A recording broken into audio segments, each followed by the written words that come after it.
See here, question ఒకసారి చూడండి. How many numbers are there containing 2 digits అని అన్నారు. ఆప్షన్స్ కూడా ఇచ్చారు. 2 డిజిట్స్ నెంబర్స్ ఎన్ని ఉన్నాయంటే 2 అంకెల సంఖ్యలు ఎన్ని ఉన్నాయని అంటున్నారు.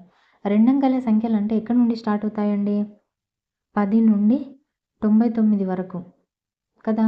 వీటిని కదా 2 అంకెల సంఖ్యలు అంటారు.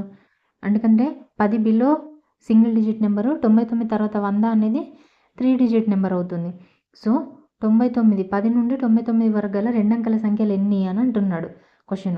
అంటే ఏంటి? ఇలాంటి క్వశ్చన్ వచ్చినప్పుడు ఏం చేయాలంటే last number 99 minus first number చేసి +1 యాడ్ చేయాలి. 99లో నుండి 10 పోతే 89 plus 1. So 99 minus 10 89 plus 1 90. Option చూడండి, 90 అనేది ఆన్సర్ అవుతుంది. అర్థమైందా? Thank you.